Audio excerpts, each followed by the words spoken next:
Hi, we're talking about the secret to learning test-driven development. Before we start, who am I? Well, I've been doing software engineering for 21 plus years, everywhere from the largest tech companies to failed startups and everywhere in between. I've seen it all.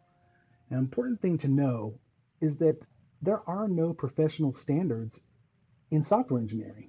A degree is not usually required, and there's no central body who determines your level as a software engineer or the quality of code that you or anyone else authors.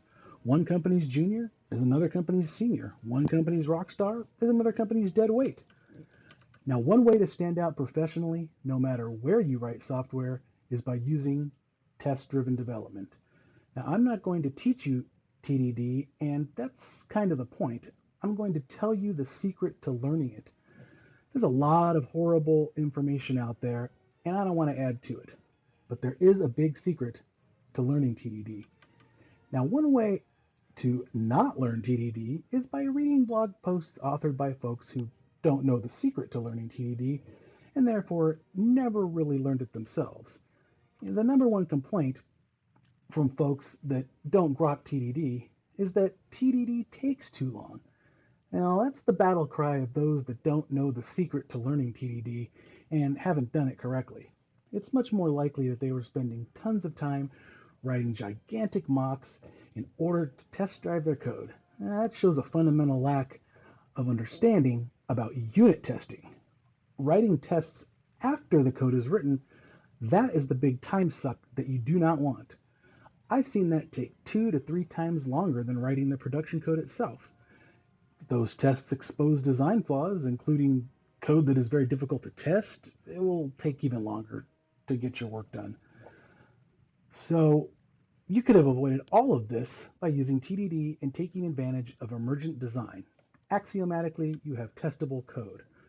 Now, while the secret way to learn TDD will also result in you gaining a better fundamental understanding of unit tests, those fundamentals do deserve their own video, maybe even a series of videos, but that is a separate topic from how to learn TDD. Now, if you find yourself searching Google with how do I unit test a private function, and you're hoping for a magic bullet on Stack Overflow, that's a red flag indicating a lack of understanding about unit testing and how test runners work and the test environment that test runners run in. By the way, if you do find that answer on Stack Overflow, please don't use it. Google why you shouldn't unit test a private function. Additionally, it would not pass a code review at many companies. The good news is the secret to learning TDD will also bestow upon you a better understanding of test runners and the environments that they run in. I just want to drive home a few points. TDD gives you emergent design.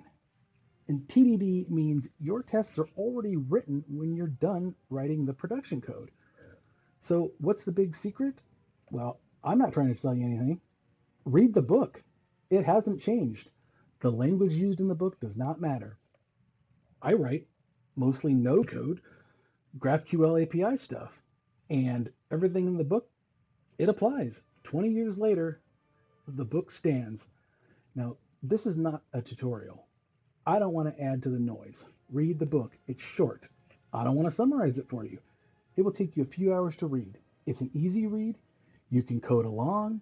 You can use the language of your choice. Now, I may put together some videos that will aim to help viewers better understand automated testing and clear up some confusion. I mean, you do have some popular testing frameworks that like to play fast and loose with the word mock. So stop getting bad information about TDD. Read the book and try it. You may end up ditching TDD, but you probably won't.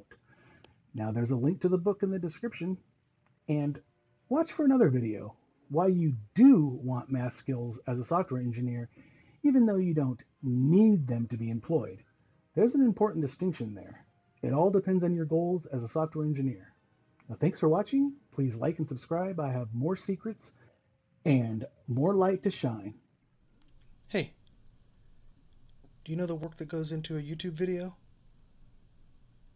Can you help at all? Huh? Can you help at all?